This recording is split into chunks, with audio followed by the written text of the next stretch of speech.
Okay, welcome guys. My name is Tongai Chichaya. I'm an assistant professor in occupational therapy, and today I'm pleased to be joined by Motu. Yes, yes. Okay. So thank you so much, Motu, for making time to join me for this discussion. And we're gonna be focusing on a topic that sometimes I see students struggling with, and this relates to the research project. Whether you're doing your undergraduate studies and there's a research component where you're expected to do a research project, or you're doing your postgraduate or master's, and there's a component that relates to research. But today we want to hear from Motu. Uh, I've worked with Motu during her studies at Coventry University, and I was supervising Motu's project. So we are going to be having a brief discussion to hear some hints and tips from Motu. So Motu, thank you so much. I would want you to just briefly introduce yourself, and then I'll get on with the questions that I'm having for you. Hi everyone, my name is Moturaya Otunika. I go by Motu or Mo. I am a Band 5 occupational therapist. I'm working with children in the community and yeah, I studied at Coventry post-grad for 2 years. So I've been working for a year now and I posted my research, I've published my research and Yay. I'm here to, I guess, help you guys because it's not an easy process. And I was once a student and very daunting 2 years. So happy to answer any questions, support. Okay, great stuff, great stuff. So my first question to you, Motu, is sometimes people when they hear about research, they're so scared about research, they don't know where to start, and I believe you've walked through the journey, and now you've gotten even to the level of publishing the research. So what would be your top tips for somebody who's just starting with their research, I believe as a master's student Yeah, or even as a BSc student. yes. I would say start planning early. From what I remember, we had a few introductory lectures where they give you like an overview of what the semester would look like for this particular module. So from like the first lecture, they told us to start thinking about ideas because the term was going to go really quick. So I went home and I was thinking of like what to do, but the first thing I actually did was I went on the ARCO website and I looked for the top 10 priorities. I don't know why. I think that was like I put ARCO um research ideas and then the top 10 priorities came up and I was like, oh, interesting. Let me see what is like what is happening, like what is their interest right now in the profession, because we were meant to choose something that was different that hadn't been researched before. I mean, we're all sitting there thinking, but everything has been researched. Like we didn't really know what to do as students. So I had some ideas from like the ARCOT top 10 priorities, and I just thought, oh wow, I'm very like passionate about um, the MDT approach because during placement time I did feel like there wasn't a lot of Black professionals to speak for um minority patients.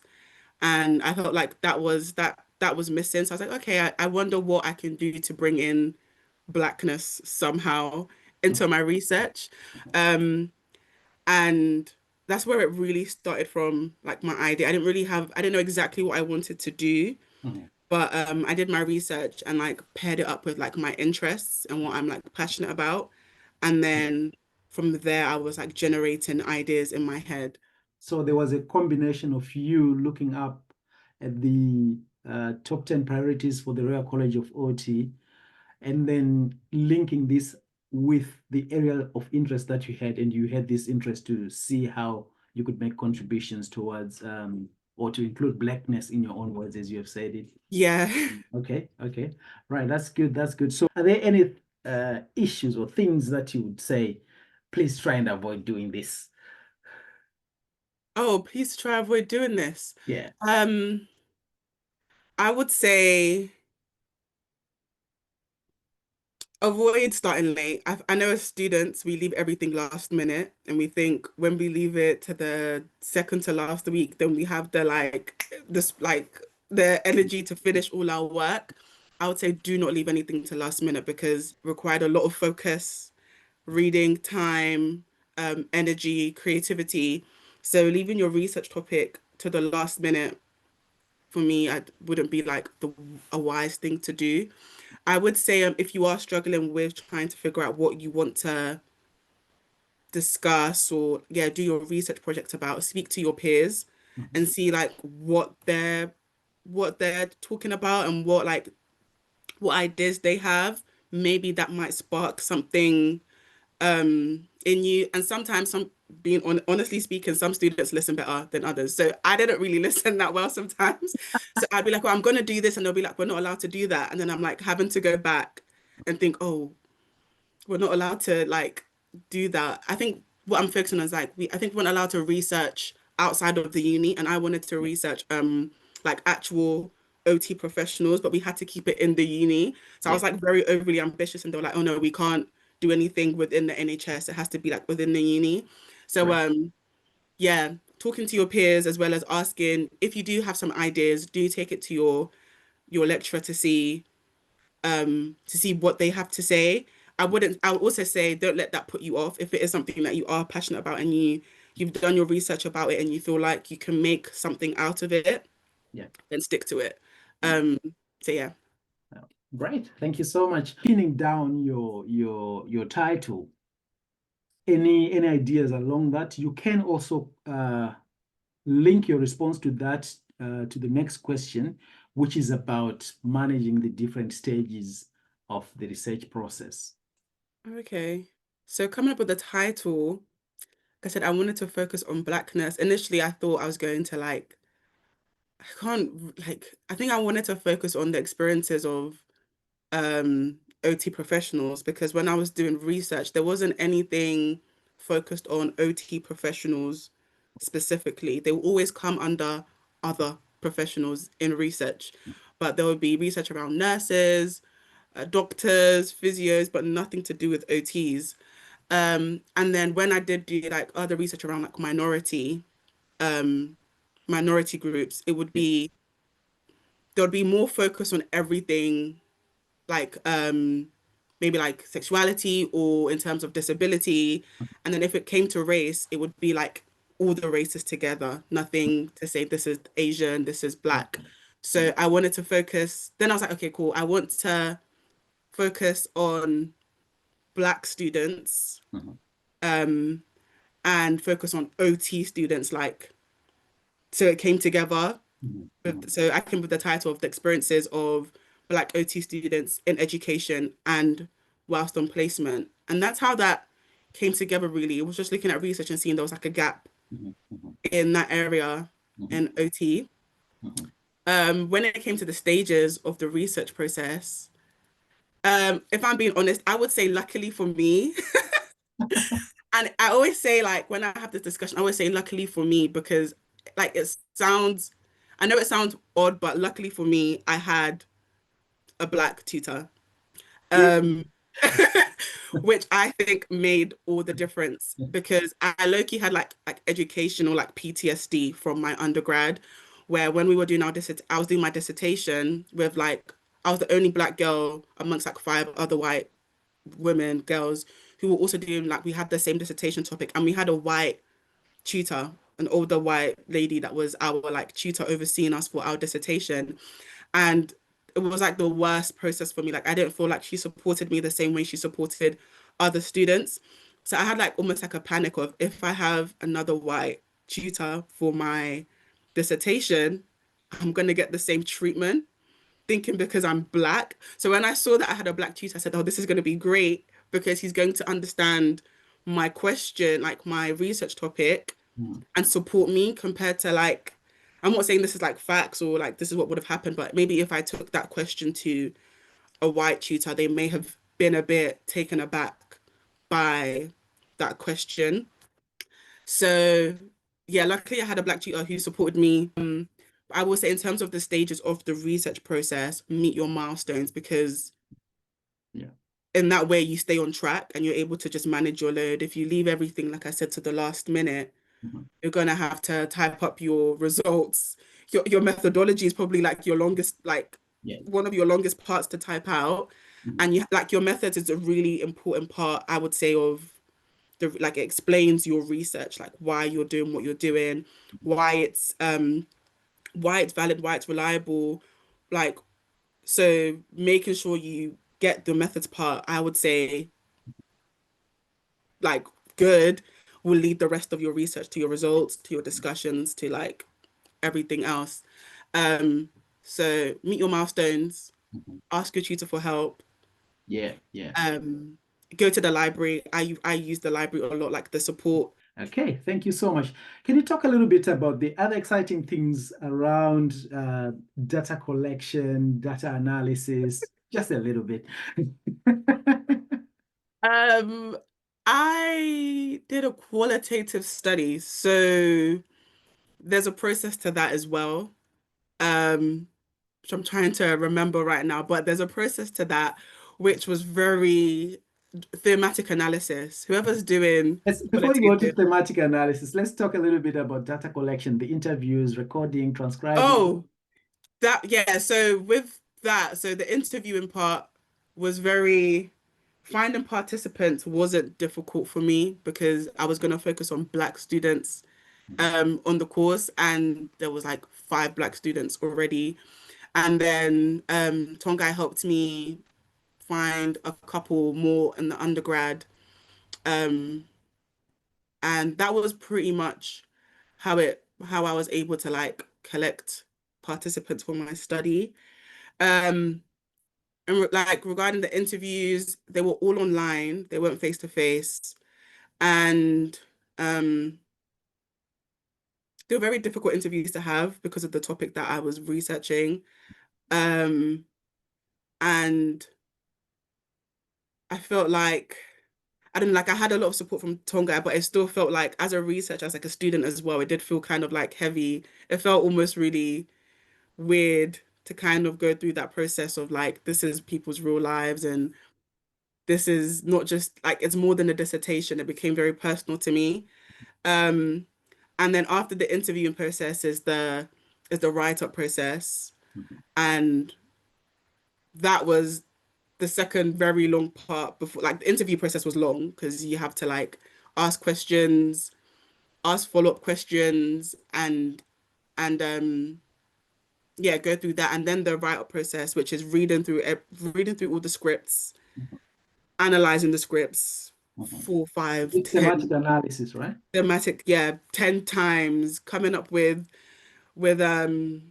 what was it like? Coming up Codes and then sub things. categories and subcategories and Yeah. then finding out you know, which information goes underneath this category. It was a lot.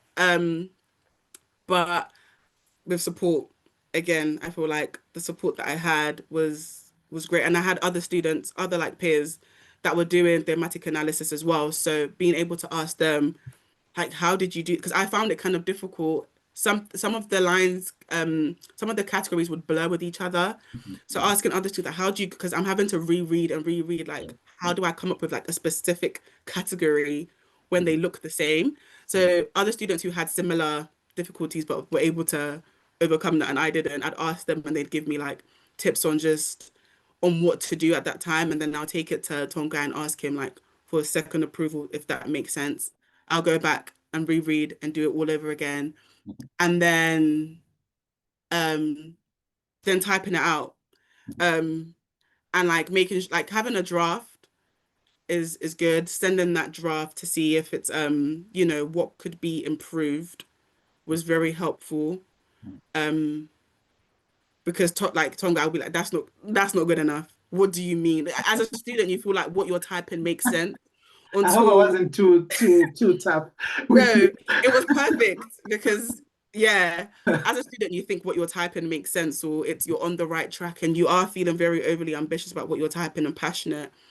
and then your tutor will very much humble you and say, off track.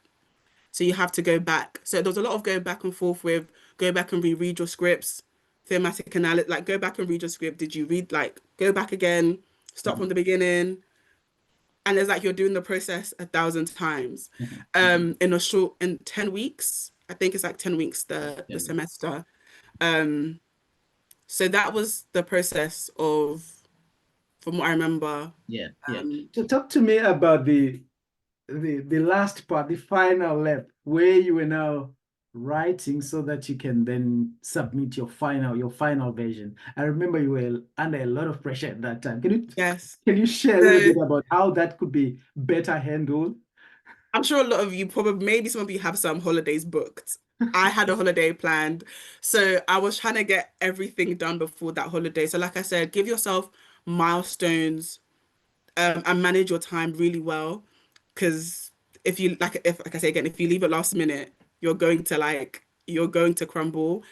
Um, that last part, like I said, I had milestones that I had to reach that I put out for myself. So within the next week, finish your results. And within the next week, finish your discussions. Within the next week, reread your whole work and see what you've missed, what you've done wrong.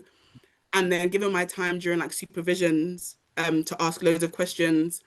Um, because that's the only way you be able to pick your tutor's brain to know what they're looking out for um when they're marking, because they give you the rubrics, but it's like sometimes it's a bit vague, like what do they mean to get like a distinction. So when you're talking to your tutor, ask them very necessary questions to do with your research project, and they will tell you where to like focus on more. So when I would send my draft um to Tongai, I'm a very wordy person, if you can't tell already as I'm talking. So the way I'm talking is how I would type, and he'll be like, "You're repeating yourself. You're repeating yourself. Your word count, you repeat. What do you mean by this?" So, and if you give yourself that enough time, you have like maybe like a 2 week, maybe a 1 week buffer to give yourself maybe like a 2 day break to not read through your work and then go through it all over again. But if you don't give yourself that time, then Yeah. you will know. Okay, thanks very much. Right. Okay, so dissertation submitted, marked, passed with a distinction. Brilliant stuff. Now let's talk about the extra mile that you went. Mhm. Usually some people they just say, you know what, I just want to get this degree, so I just want to submit a dissertation, pass the dissertation, and get on with my career. But you went on to publish in the Irish Journal of Occupational Therapy. Okay, of course we co-authored it, we co-published it because I had to also add my input a little bit. But I want you to discuss this process. Maybe somebody is thinking, oh, okay, I have this research idea. Or somebody is watching this video, they've already completed their degree, but they're wondering, can I go for publication? Mm, Based on your experiences, what are your thoughts around that? The process of getting to publish for the first time, for the first time. based on your experiences. Me personally, Yeah. I would say, me personally, having Black mentors, Black seniors helped me a lot. So if it wasn't for you, I wouldn't have believed in myself to think that my work was good enough to be published. I just thought it was a dissertation. It was just another body of work. Yeah. Like, what is it going to do Mhm. past this distinction? Who's going to read it? Who cares Yeah. um that much? So having someone who saw past what I could see Mhm. was very much motivational, because like I said, I didn't know. I was like, I just got like, yeah, it's a distinction, but what does that mean Mhm. for everyone? Um, So when I did finish my dissertation, I got my grade. I remember Tonka was like, message me after, like email me after you graduate and we can discuss publishing it. And I was like, all right, cool. Okay, yeah, I will. Um, But I was kind of thinking again, like that imposter syndrome, it's just a dissertation. Yeah, Like yeah. it's another body of work. What does this mean? And then I spoke to my mum and she was like, have you messaged that your tutor? And I was like, nah. But then something in me told me to like email you. And you're like, oh, great, nice to hear from you. Let's publish this work. And I was like, oh, this is serious. Um, and then we attempted to publish it in one journal and they didn't get back to us. And I was like, are you sure we should continue this? And they were How like, did you feel when that because I I know was like, looking exactly, at who wants to read it? I thought exactly like who wants to read the work? Initially, I was like, you see, like, don't bother yourself, Tonga. Like, it's okay. It's just a dissertation.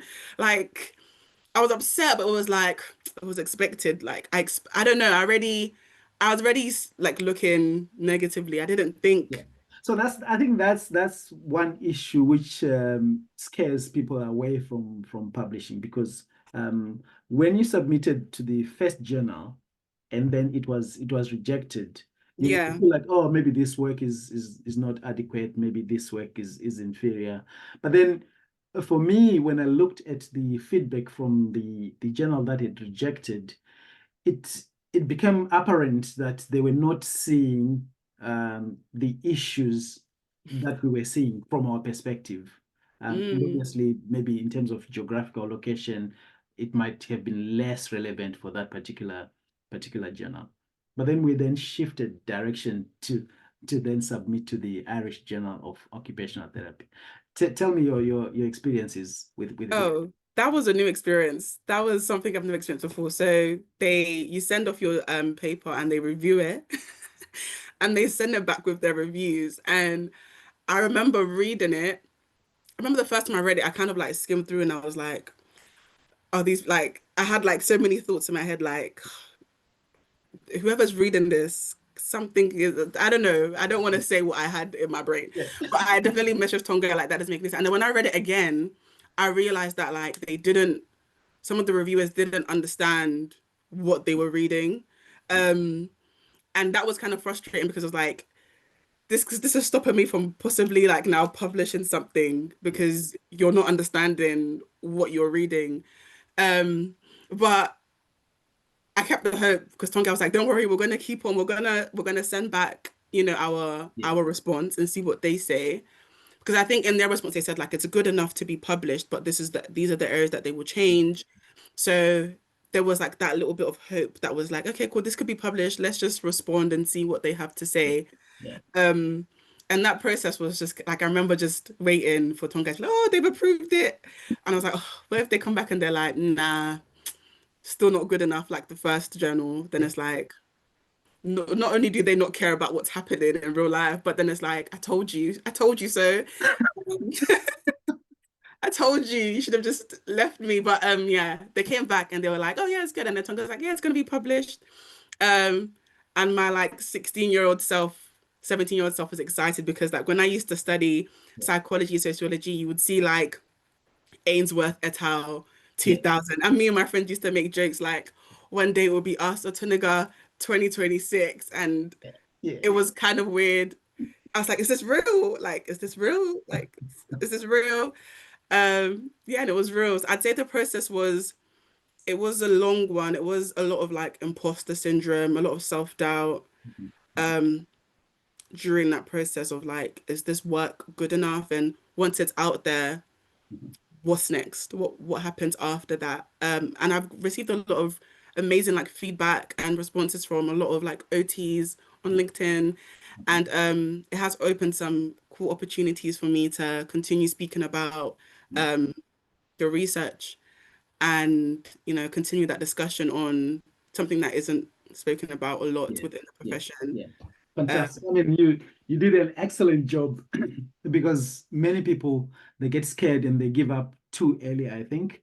Because sometimes what happens is when a paper has been submitted to a journal, the researchers want to they give you feedback based on their own understanding. So sometimes it's about having an open mind, looking at the feedback with an open mind, and then trying to address the points that have been raised by the reviewers, point by point, and then you mm, you, you send it back.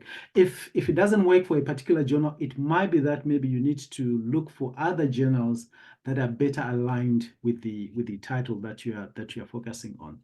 But yeah, I'm very proud of the work that you've done. Excellent work. You know, I've looked at the Journal of Irish Journal of Occupational Therapy, and I've seen that that paper is having a lot of downloads, which is really great. And as you have said, it's opening opportunities for you. I know you've spoken at one of the other universities, and I also know that you're contributing this one towards Coventry University, giving back.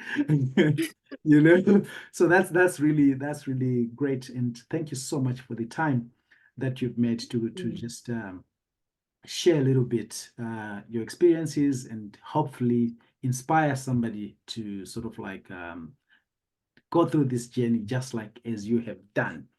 I hope Yeah, so. yeah. Is there anything else that you might want to add? Anything else that I might want to add? Wow. I feel like, you know, try to try to see past, like try to see past what you can see. As a Black girl, Mhm. I feel like in sadly, but in general, it's just kind of like you confine yourself to what you know, I guess, or what society says about you. And then, like I said, like I didn't think my body of work was good enough. I Mhm. couldn't see past that. I just thought I already felt that limitation on myself in general. Yeah, Um, and having someone see past that helped me see past that. So, and I'm someone that, loves community or loves, like that peer support. So having that from my family, my friends from Tongai really gave me that extra push to kind of like break that ideology that I had of myself. And yeah. now I can That's say I make my parents proud and say that I'm a published author in my profession. well done. Yeah. That's brilliant. That's brilliant. Yeah, really, really impressed with what you're doing, and I mean, my encouragement is keep on doing great things. You know, we could have discussed the study, the results, the findings, and things like that, but because of time, we're not going to be able to do that. But what we'll do is we will also provide you with the link to the paper. So you can actually click on there. It's an open access paper. You don't need to pay anything to read the paper. So you can go to the Irish Journal of Occupational Therapy and download the paper, read the paper, and share with other people. But indeed, it was excellent research. Even up to now, I still go back to read it once To in a read it. while. And the other issue is that there's a new journal which is called the Human Occupation and Wellbeing Journal, which I happen to be the editor in chief for that particular journal. So, yes. So, I'd like to encourage occupational therapy students or occupational therapists, occupational scientists, as long as your research is relating to the interaction between our occupations, our daily occupations, and health and well-being, please feel free to submit your papers for publication. We are anticipating that very soon the inaugural issue is going to be published. So if you've got some projects that are ready, or you want to just have a chat, please do feel free to just look up the Human Occupation and Well-being Journal. So it's not only occupational therapy, occupational science, but even if somebody's in politics, somebody's in anthropology, public health, as long as the study or projects are aligned with the scope of our journal, we are very much pleased to get you published. And particularly if you have interest in publishing, but you haven't managed to publish, you're an early career researcher or you're a student, your ideas are truly valuable. We've got one example of Motu here. Your ideas and your work is valuable. So I do encourage you to reach out to us and submit your papers for publication. So thank you very much. Thanks, Motu, for your time. Thank you for inviting me on here. Yeah. Great stuff. Great stuff. Okay, guys, thank you so much. It's bye for now. Bye.